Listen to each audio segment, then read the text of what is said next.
Well, these explosions were literally felt, not just heard, across the Lebanese capital about 6:30 local time this evening. So people would have been getting home from work, maybe starting dinner.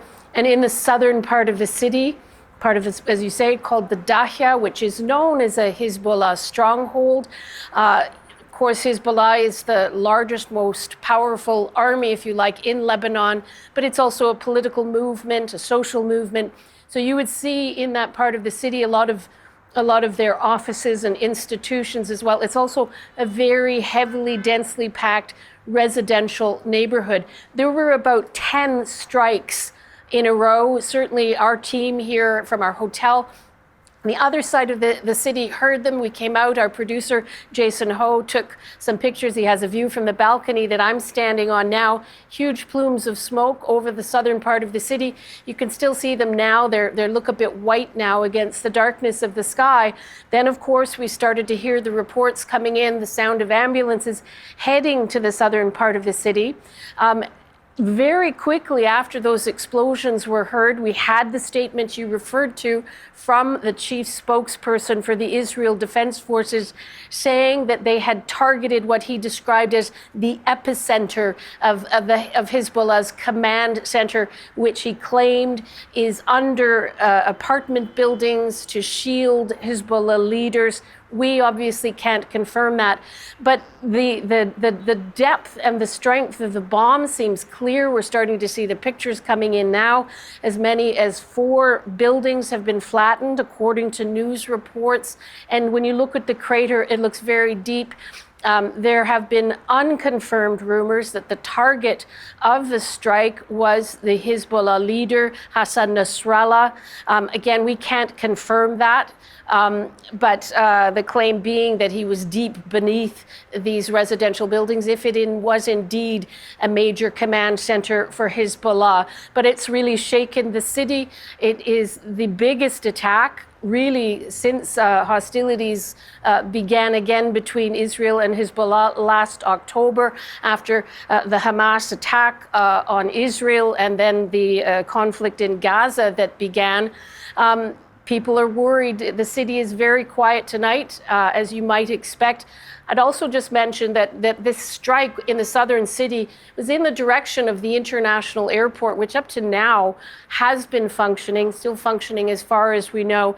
But it also gives you a sense of how close this conflict is feeling to people in the city and in Lebanon, country that has faced a lot of hardship in the past. And Margaret, there are waves of frightened people arriving in Beirut in recent days from southern Lebanon, and you visited a school that's sheltering some of them. What did you hear? That's right. I mean, this was a school that had about 150 people, all of them come from the south, and it was being looked after by the Amal movement, which is a Shia movement, a form of militia. It does have an alliance with Hezbollah, a political alliance, but people were not just from the Amal movement there, but they were keen to say that Lebanon is united in its opposition to Israel, even though there are sectarian divides within Lebanon. We spoke to a woman who left on Monday her village in the south, saying that was the day when there were hundreds of Israeli airstrikes, that a building was struck next to them. They just left with their family. They ran a grocery store. They left it behind. I asked her if she thought that Hezbollah should agree to the international pressure that's coming on both Hezbollah and Israel to agree to a ceasefire, a 3-week pause to allow some kind of a diplomatic solution. She said Hezbollah should not be asked to do that unless Israel does it as well. And of course, we've seen in recent days the hope that Israel might agree to that.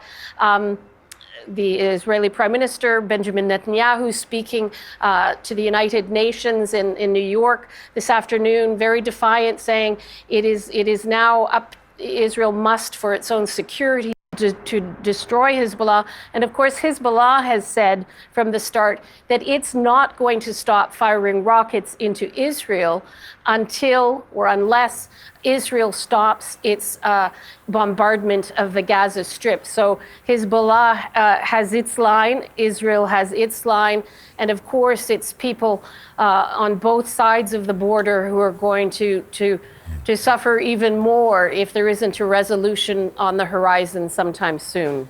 Margaret, thank you. CBC News senior international correspondent Margaret Evans, live in Beirut.